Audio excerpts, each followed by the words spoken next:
그리스도인들은 오랜 세월 동안 핍박을 받아왔습니다.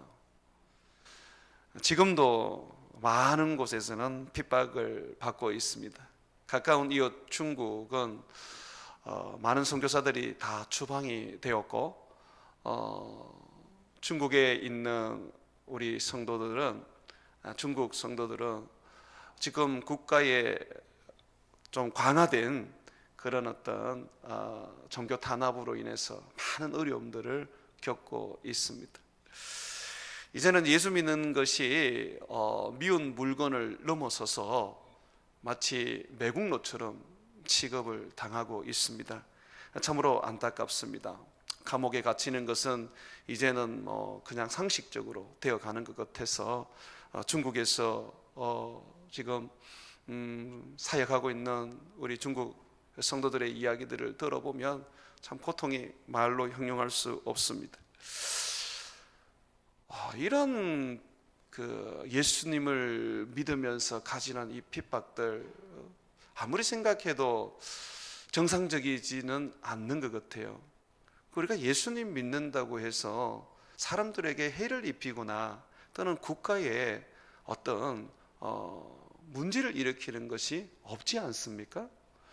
도리어 우리는 예수님을 믿음으로 말미암아 사랑하라 하는 그 말씀 때문에 더 사랑하고 섬기라 하시는 그 말씀 때문에 더욱더 세상을 섬기고 있지 않습니까? 오른손이 하는 일을 왼손이 모르게 하라 하는 그 말씀 지키기 위해서 교회들이 많은 구제를 하고 사회에 봉사를 하지만 드러내지 않고 있습니다. 만약에 교회가 구제를 하는 일이나 또는 세상 속에 봉사하는 일을 중단을 해버린다면 참 많은 혼란이 온다고 얘기를 하고 있어요. 이렇게 교회는, 성도들은 세상 가운데에서도 어떤 무해한 그런 존재가 아닌데 왜 이렇게 핍박을 받고 환난을 받는 것일까요? 그것은 바로 사탄 때문이죠. 사단이 어떻게 하든지 예수 믿는 사람들을 시험해서 고통을 줘서 예수님에게서 떨어져 나가게 만들려고 하기 때문입니다. 사탄은 왜 그렇게 합니까? 우리들을 자기의 종으로 삼아서 자기들과 함께 영원한 지옥으로 들어가게 하려는 것이죠. 그래서 사단은 멸망의 존재입니다. 우리는 이 사탄으로 말미암아 지금도 많은 핍박과 환난을 받고 있습니다. 오늘 본문 말씀에도 보면 교회에 또 핍박이 일어났습니다. 사도행전을 우리가 읽으면서 참 핍박이 많이 일어나는 것을 우리가 보았지 않습니까? 교회의 7집사 중에 하나였던 스데반이 돌 맞아서 순교하기도 했었고요. 이제 오늘 말씀해 보니까 예수님의 사도 중에서 한 명인 야고보가 헤롯 왕에 의해서, 유대의 왕 헤롯 왕에 의해서 죽임을 당했습니다. 야고보는 예수님이 키우신 12제자 중에 한 명이었고 또 12제자 중에서 핵심 3인방 중에 한 명이었습니다. 베드로, 요한, 야고보, 이 세 사람이 핵심 3인방입니다. 특별히 다른 제자들이 경험하지 못했던 것을 이 세 사람들은 경험했었습니다. 변화산에서 예수님이 변화되신 모습, 그런 것들을 이 세 사람이 보았죠. 그러니 이 야고보나 베드로와 이 요한이 복음을 전하고 또 교회를 세우는 데 있어서는 얼마나 많은 일들을 할 수가 있었겠습니까? 그런데도 불구하고 이 야고보가 죽어버렸습니다. 거기에서 더하여서 베드로까지 이제 잡히게 되었습니다. 그리고 베드로도 야고보의 뒤를 따라서 이제 곧 순교하게 될 이제 그런 상태가 되어버렸습니다. 무교절이라는 이 유대인의 절기 때문에 다만 이 베드로의 이 사형이 뒤로 밀려졌을 뿐이지 베드로는 야고보의 그런 전철을 밟을 수밖에 없는 그런 상황이 되었습니다. 교회에는 참 위기가 아닐 수가 없습니다. 사도행전 1장에서 우리가 지금까지 11장까지 오면서 이 베드로가 거의 복음을 전하는데 최전방에 서서 그리고 최고의 리더로서 그가 이 사역을 하고 있는 것을 우리는 보았습니다. 그런데 지금 잡혀서 이제 죽게 된 것이죠. 전능하신 하나님께서, 세상을 만드신 하나님께서 왜 그의 피로 값주고 사신 교회를 이토록 핍박받도록 버려두실까요? 예수 믿는 우리들에게 왜 이 세상 속에서 고통받고 괴로움 당하게 하실까요? 참으로 그런 부분들을 생각하면 정말 하나님이 우리 아버지이신가 하는 그런 어떤 마음에 그런 원망이 들기도 합니다. 그러나 주님께서 우리에게 핍박을 허용하시고 고난을 받도록 그렇게 허락하시는 것은 우리 주님의 아주 깊은 뜻이 있기 때문에 그렇습니다. 우리 주님과 함께 천국에 들어가고자 원한다면 하나님의 자녀로서 그렇게 주의 사랑을 입고자 한다면 이 세상 속에서 핍박을 받아야 된다고 말씀하고 있습니다. 마가복음 10장 29절과 30절에 보면 예수께서 이르시되 내가 진실로 너희에게 이르노니 나의 복음을 위하여 집이나 형제나 자매나 어머니나 아버지나 자식이나 전토를 벌인 자는 현세에 있어 집과 형제와 자매와 어머니와 자식과 전토를 100배나 받되 박해를 겸하여 받고 내세에 영생을 받지 못할 자가 없느니라. 예수님을 믿는 그 믿음 때문에 박해를 받고 그리고 고난을 당하는 것은 바로 이어지는 하나님의 보장된 축복이 있습니다. 그게 뭐냐면 천국입니다. 영생입니다. 그래서 예수님께서는 고난이 없이는 천국에 들어갈 수가 없다라고까지 말씀을 해주셨습니다. 예수님을 믿는 믿음 때문에 당하는 우리들의 핍박과 환난은 우리들에게 복이 됩니다. 마태복음 5장 10절과 12절에 보게 되면 의를 위하여 박해를 받는 자는 복이 있나니 천국이 그들의 것이며 나로 말미암아 너희를 욕하고 박해하고 거짓으로 너희를 거스려 모든 악한 말을 할 때에는 너희에게 복이 있나니 기뻐하고 즐거워하라. 하늘에서 너희의 상이 큼이라. 너희 전에 있던 선지자들도 이같이 박해하였느니라. 핍박과 환난이 너희에게는 복이라고 말씀하십니다. 너희에게 천국을 주는 것이고 너희에게 하늘의 상을 주는 것이라고 말하고 있습니다. 그래서 그런지 교회 역사 속에서 우리의 믿음의 선조들과 선배들은 핍박과 환난을 두려워하지 않았습니다. 고통스럽고 괴로웠었지만 그러나 그들은 묵묵히 십자가를 지고 순교를 당하기도 하고 많은 조롱과 멸시를 받으며 사셨습니다.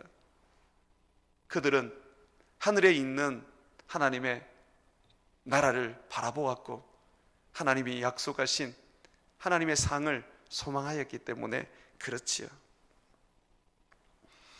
베드로는 의를 위하여 고난을 받는 자는 복이 있다라고 말하고 있습니다. 정말 우리가 복 받기를 원한다면 이 세상의 복이 아니라 하늘의 복을 받기를 원한다면, 영원한 복을 받기를 원한다면, 아브라함과 같이 복의 근원이 되기를 원한다면 핍박과 환난을 받아들여야 합니다. 핍박과 환난 속에서 우리 주님을 원망하고 우리 주님을 향하여서 우리는 좌절하면서 주님을 떠날 것이 아니라 도리어 더욱더 주님을 붙잡고 더욱더 의지하고 주님을 힘입어 살아가야 된다는 것이죠. 핍박과 고난이 우리에게 복이 되고 천국을 주고 또한 영생을 약속한다면, 그렇다면 이 핍박과 환난 속에 우리는 머물러 있어야 될까요?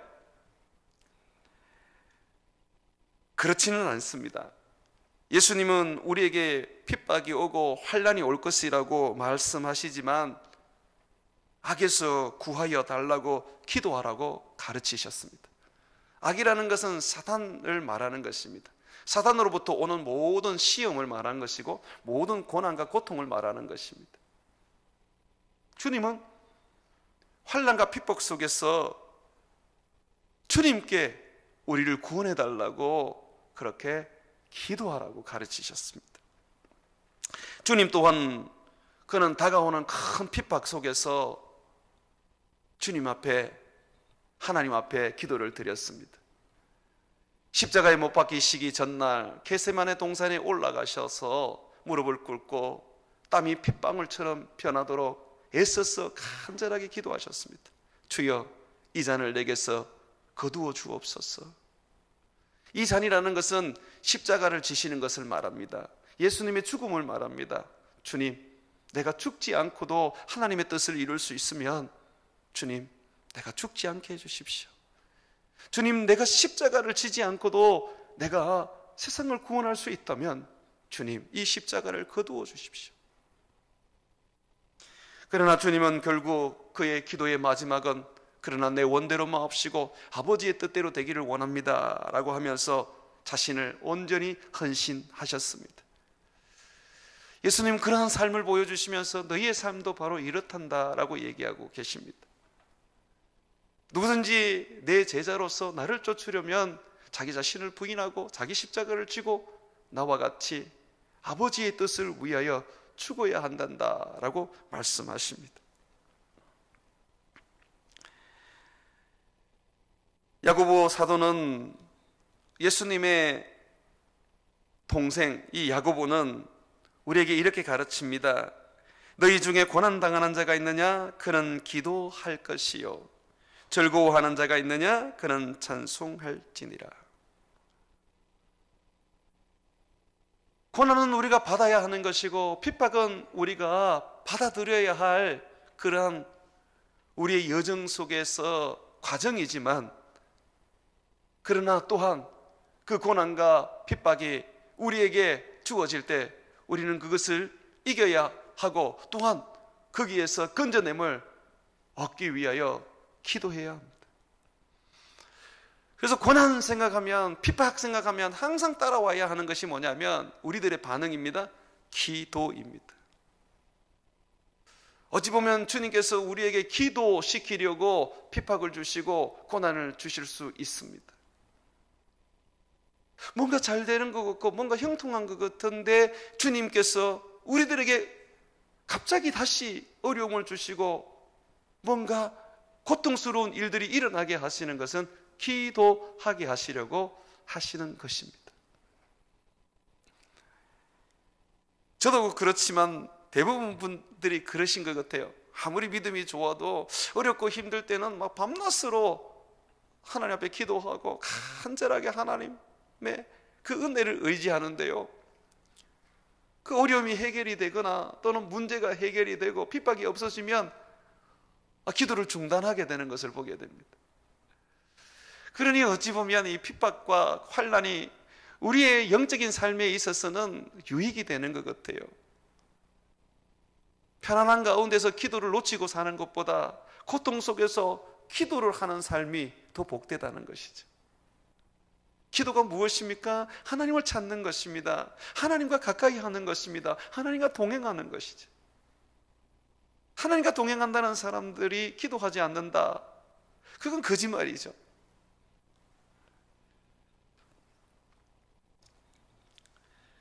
우리 주님께서는 환난 날에는 나를 부르는 것이다 라고 가르치십니다. 환난 날에 나를 불러라. 내가 너를 건지리니 네가 나를 영화롭게 할 것이다. 환난이 왔을 때는 우리는 하나의 이것이 하나님의 신호라는 것을 인정해야 됩니다. 하나님이 날 부르시는구나. 하나님 날 찾으시는구나. 내 하던 일 정리하고 내 바쁜 일 내려놓고 내가 주님 앞에 나가야 되겠구나.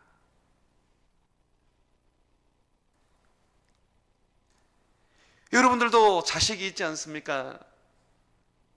고등학교를 졸업하고 대학을 가고 또 결혼을 하게 되면 또 직장을 가게 되면 다 여러분들을 떠나서 살지 않습니까?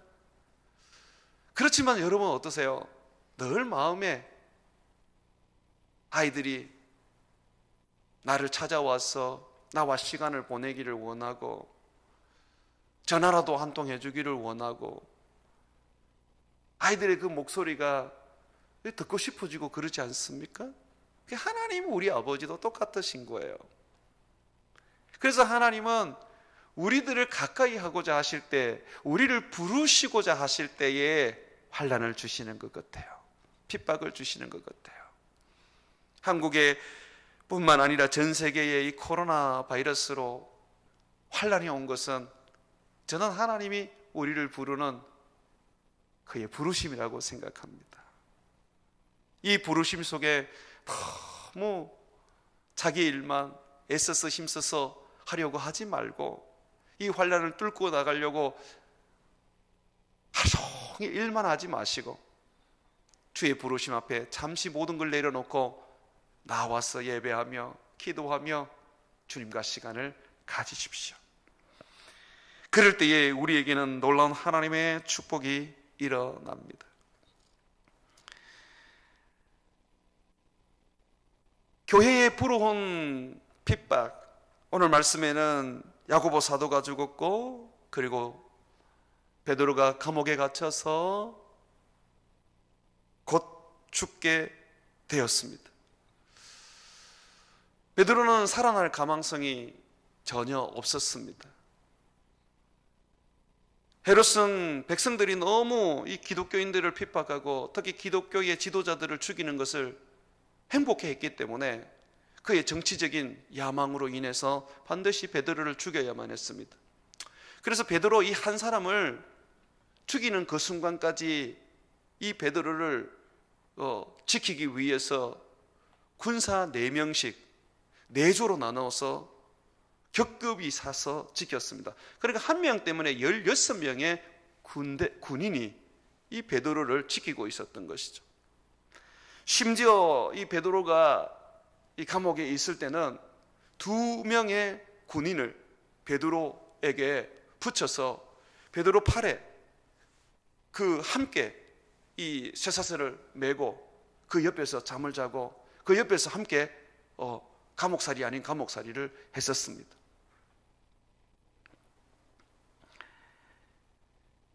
육 절 말씀을 한번 보십시오. 헤롯이 잡아내려고 하는 그 전날 밤에 이제 죽이기로 이제 결정한 날 전날에 베드로가 2 군인 틈에서 2 쇠사슬에 매여 누워 자는데, 그렇죠? 2 군인이 양옆에 있고 2 쇠사슬에 매여서 누워 잡니다. 파수꾼들이 또 문 밖에서 옥을 지킵니다. 겹겹이 사서 베드로가 도망 못 가게 하는 것이죠. 베드로는 살아날 가능성이 없습니다.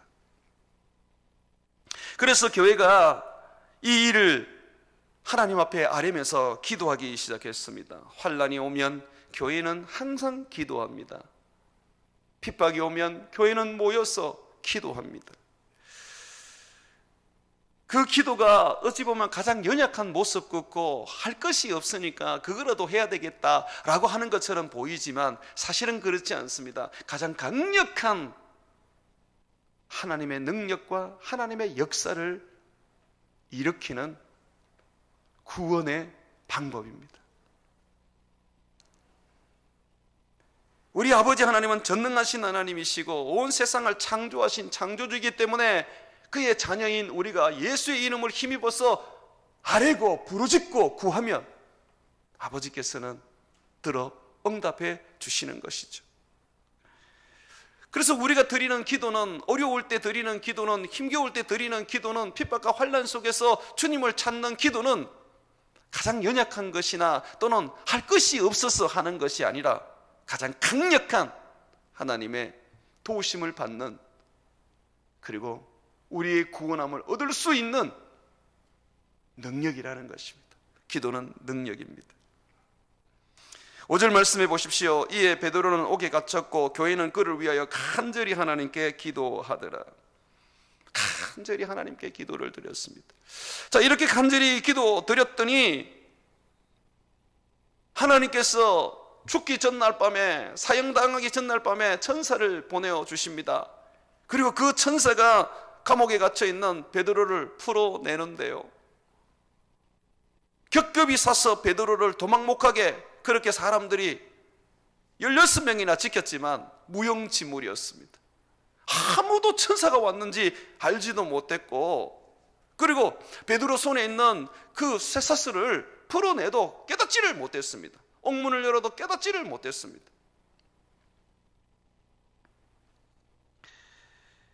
하나님께서 교회의 기도를 들으시고 베드로를 구원해 주신 것이죠. 그를 살려내 주신 거죠.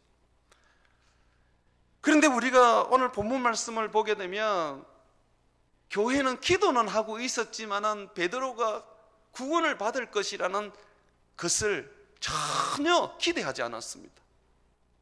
심지어 감옥에 갇혀서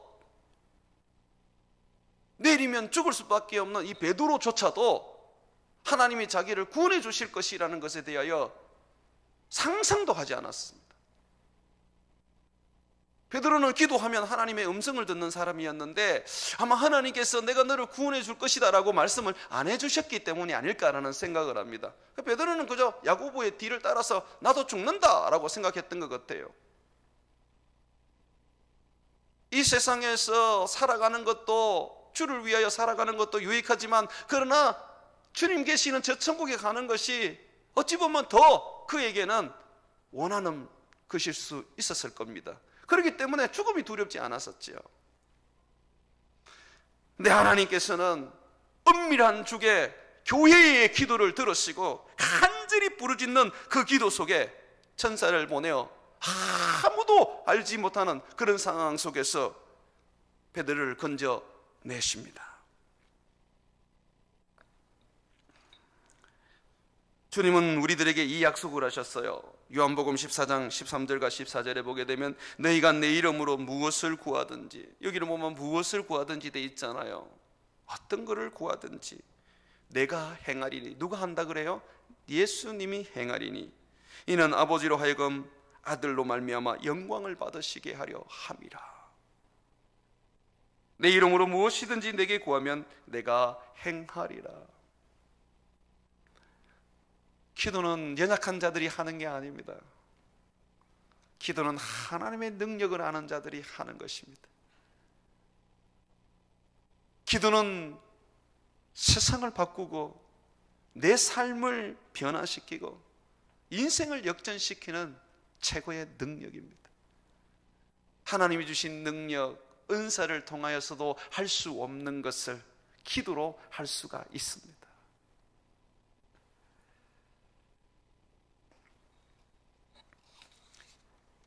도저히 풀려날 수 없는 상황 속에서 베드로는 풀려났습니다.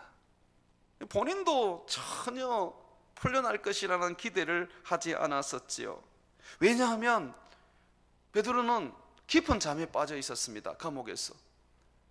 그래서 천사가 와가지고 베드로의 옆구리를 발로 쳐야지만이 깰 정도로 그런 상태에 있었습니다. 그냥 사는 게 그에게는 큰 기대가 없었던 것이죠. 그러면서 이제 이 베드로에게 옷을 입어라, 그리고 따라 나와라, 그러면서 이제 베드로를 이제 감옥 밖으로 거리까지 데리고 가는데 베드로는 그것이 환상이라고 생각을 했었어요. 결코 실제의 일이 일어난 것이라고 보지 않았어요. 9절 말씀 한번 보십시오. 베드로가 나와서 따라갈새 천사가 하는 것을 그것이 생시인 줄 알지 못하고 환상을 보는가 하니라. 베드로는 지금 환상을 본다고 생각하고 있어요. 여러분, 여기에서 하나 제가 짚고 갈게요. 환상은 이 머리로 그려지는 게 환상이 아닙니다. 완전히 생시하고 똑같은 그런 어떤 상황이 펼쳐져야지 됩니다. 많은 분들이 그냥 머릿속에 뭐 생각하는 거, 얼핏 보이는 걸 자꾸 환상이라고 생각하시는데, 지금 베드로에게 보여주는 이 모습을 보십시오. 늘 환상을 보는 이 베드로는 어때요? 아주 생시인지 이게 이 환상인지 구별이 안 될 어떤 그런 상황이라고 얘기하지 않습니까? 이 베드로는 몰랐어요. 지금 자기가 환상을 보는 줄 알고 있었는데 정신을 차려보니까 하나님이 자기를 구원해 주신 것이죠. 참 상상조차 하지 못했던 일이 그에게 일어났던 것이죠. 이러한 일들이 일어날 수 있었던 것은 바로 하나님이 전능하신 분이기 때문에 그렇습니다. 그에게는 능치 못할 일이 없으십니다. 밤낮 부르짖는 자의 간구를 외면하지 않으시는 전능자이십니다. 우리가 얻지 못하면 구하지 않았기 때문입니다. 구하여도 얻지 못했다면 그것은 정욕으로 잘못 쓰려고 구한 것입니다. 또한 많은 분들이 기도의 응답에 이르지 못하는 것은 너무 일찍 포기해서 그렇습니다. 기도의 사람들은 보면 응답이 일어날 때까지 쉬지 않고 기도를 합니다. 엘리야 같은 경우에는 3년 6개월 만에 이스라엘 땅에 비를 내리게 할 때에 손바닥만한 구름이 뜰 때까지 그 머리를 무릎에 박았어 온 마음을 다하여서 간절히 기도를 드렸습니다. 이미 하나님께서 비를 주겠다고 약속을 하셨는데도 불구하고 말입니다. 기도하는 사람들의 그 기도가 응답이 이루어질 때까지, 응답이 손에 보일 때까지 이어진다는 것을 잊지 마십시오. 다 기도의 응답이 이루어질 때가 됐는데 그냥 끝까지 가지 못하고 중단해버림으로써 그동안 기도해왔던 것들이 그냥 무용지물이 돼버리는 경우들을 여러분들은 가지지 않기를 바랍니다. 사랑하는 성도 여러분, 놀랍게도 이 베드로의 풀려남은 구원은 교회조차도 믿을 수 없었습니다. 베드로를 위하여 열심히 기도를 했지만은, 간절히 기도를 했지만은 그들은 베드로가 구원을 얻을 것이라는 것에 대해서 전혀 확신을 가지지 못했습니다. 믿음의 기도가 역사를 일으킵니다. 기도할 때는 반드시 확신을 가지고, 기도 응답의 확신을 가지고 기도를 해야 됩니다. 그런데 확신이 없어도 하나님이 응답을 하십니다. 이게 오늘의 이야기입니다. 한번 말씀을 보시죠. 이 베드로가 이제 풀려나서 이 마가의 어머니 집에 가게 되었는데 그 집이 아마 컸던 것 같아요. 거기에 이제 많은 성도들이 모여서 이 베드로를 두고, 교회를 두고 이제 기도를 하는데요. 그때 이제 문을 두드리면서 이제 들어가려고, 이제 베드로가 자기가 풀려났다는 걸 알리려고 하는데 사람들이 믿지를 않아요. 13절 보십시오. 베드로가 대문을 두드리는데 로데라 하는 여자아이가 영접하러 나왔다가 베드로의 음성인 줄을 알고 기뻐하여 문을 미처 열지 못하고 달려 들어가 말하되 베드로가 대문 밖에 섰더라 하니, 지금 기도하는 그 교회의 성도들에게 베드로가 왔다고 얘기를 합니다. 그랬더니 이들의 반응이 어떻습니까? 15절, 그들이 말하되 네가 미쳤다 하나, 네가 미쳤다 하나. 베드로가 왔다 그러니까 아유, 우리 기도를 응답하셨구나, 할렐루야, 이렇게 반응할 줄 알았는데 그게 아니라, 야, 너 미쳤냐? 베드로가 어떻게 지금 풀려난단 말이야? 네가 지금 말도 안 되는 이야기를 하고 있구나. 우리가 여러 가지 기적과 이적을 봤지만은 베드로가 풀려날 수 있는 그런 가능성은 전혀 없다는 것이죠. 계속해서 한번 보십시오. 여자아이는 힘써 말하되 참말이라 하니 그들이 말하되 그러면 그의 천사라. 베드로가 아니라는 거예요. 밖에서 만약에 문 두드리는 누군가 있다면 그거는 베드로의 천사라는 거죠. 베드로는 나올 수가 없다는 거죠. 이 교회들이 지금 기도하면서 지금 전혀 기대도 못하고 있고 상상도 못하고 있는 모습을 보게 되는 것이죠. 계속해서 베드로가 문을 두드리니까 그제서야 뭔가 이상하다 싶어서 문을 열고 보니까 진짜 베드로인 거예요. 이 말씀 보십시오. 기도 응답에 확신이 없어도 하나님이 어떻게 하십니까? 응답하시잖아요. 원칙은 응답에 확신을 가지고 해야 됩니다. 믿음을 가지고 기도해야 됩니다. 그것이 기도 응답의 역사가 일어나는 것이죠. 그런데 하나님은 전능하시다 보니까 하나님께는 어떤 규칙이 필요 없는 거예요. 믿음이 있어야 믿음의 기도는 응답이 되니까 우리의 기도가 응답이 되려면 믿음이 있어야 된다, 이게 규칙이다 라는 건 주님께는 필요가 없는 거예요. 확신이 없어도 그냥 간절하게 주님 앞에 기도하고 주님 앞에 모여서 교회가 기도할 때 하나님께서는 응답하신다는 것이죠. 그렇다면 이 기도의 응답은 믿음이 없는 사람들이 기도를 해도 하나님이 들으신다는 결론이 나오게 되는 것이죠. 우리 주님께서 우리들에게 오늘 이 말씀을 통하여서 말씀하시는 교훈이 무엇입니까? 교회는 기도로 움직여 간다는 것입니다. 환난과 핍박과 어려움이 올 때는 기도로 그것을 이기며 극복해 나간다는 것입니다. 그렇다면 우리의 인생이나 우리의 삶도 동일한 것입니다. 자녀를 키우는 문제도 동일한 것입니다. 살아보면 항상 어려움이 있습니다. 위기가 있습니다. 문제가 있습니다. 그럴 때 어떡합니까? 교회가 간절하게 기도했다는 것입니다. 확신이 없지만 이게 그대로 응답되리라는 그런 믿음도 없을 수는 있지만, 그러나 주님 앞에 모여서 간절히 기도하면 우리 주님께서 이루어 주신다는 것이죠. 내가 전혀 상상도 못하고 기도하고 있는데, 내가 전혀 기대도 못하고 그렇게 기도하고 있는데 하나님께서는 그것을 이루어 주신다는 것이죠. 왜냐하면 우리 하나님은 우리 아버지시기 때문에 그렇죠. 그런 전능하신 하나님이시기 때문에 그렇지요. 우리의 눈에는, 우리의 생각으로는 절대로 이루어질 수 없는 일이고 될 수도 없는 일이라고 생각할 수 있어요. 그러나 하나님은 하십니다. 믿으십니까? 하나님은 하십니다.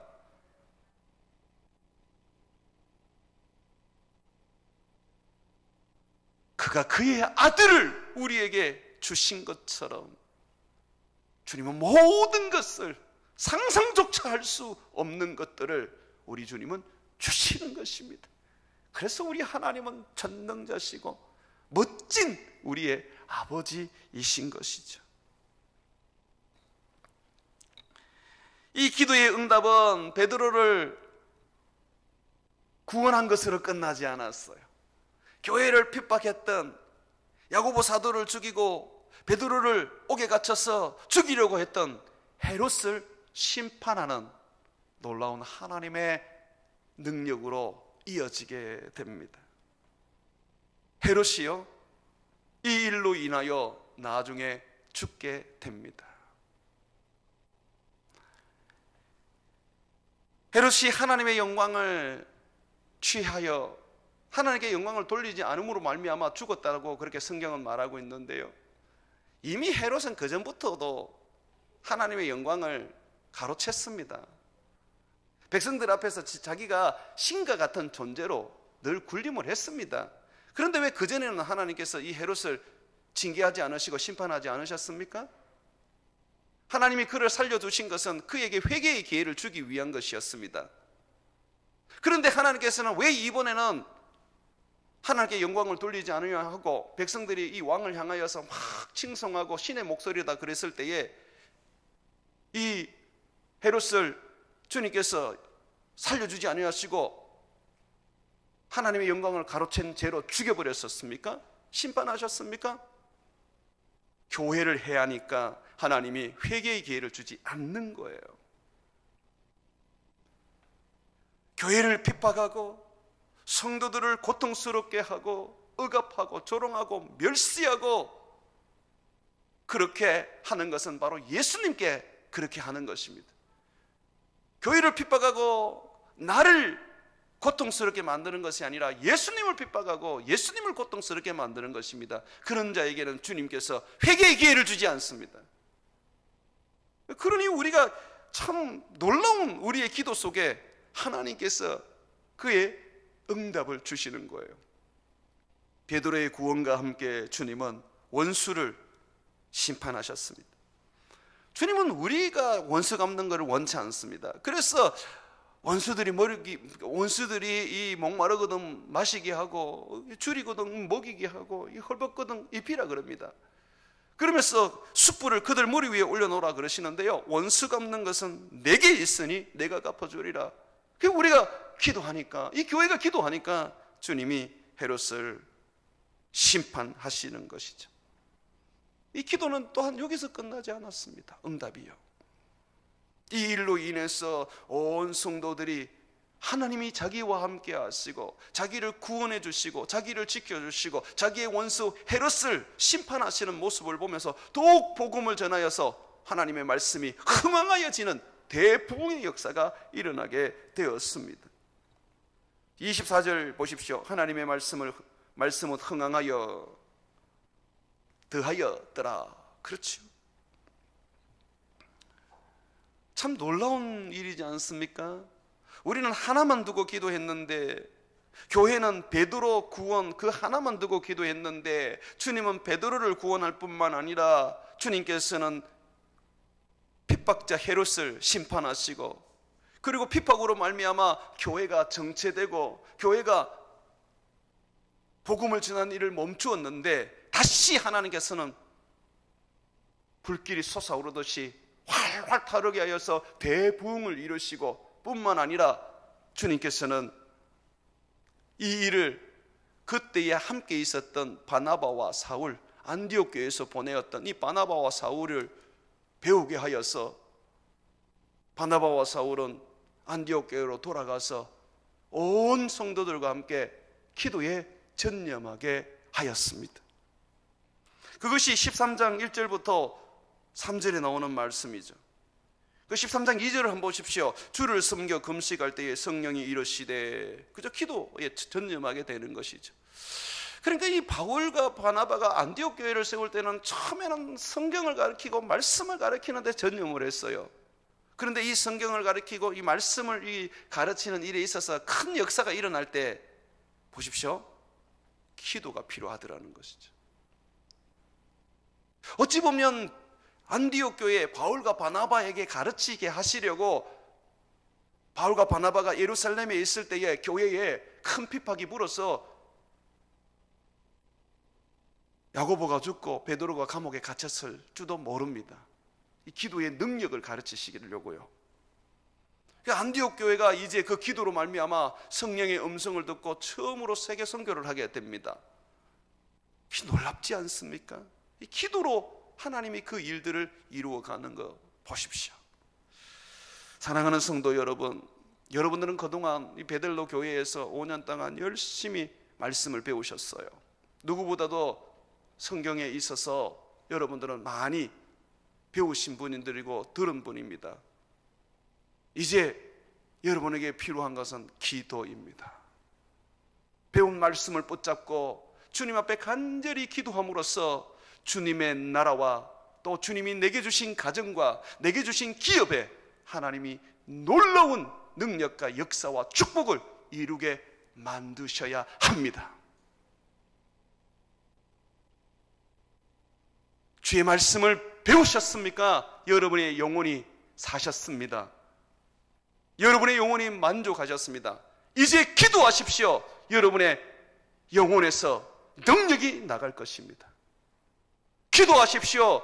이제는 평지가, 산이 깎여서 평지가 되고 바다 위를 걸어가는 놀라운 축복들을 경험하게 될 것입니다. 내 가정을 보면서, 내 기업을 보면서, 내 삶을 보면서, 내 교회를 보면서 좌절하고 낭망하고 그대로 머물러 있지 마십시오.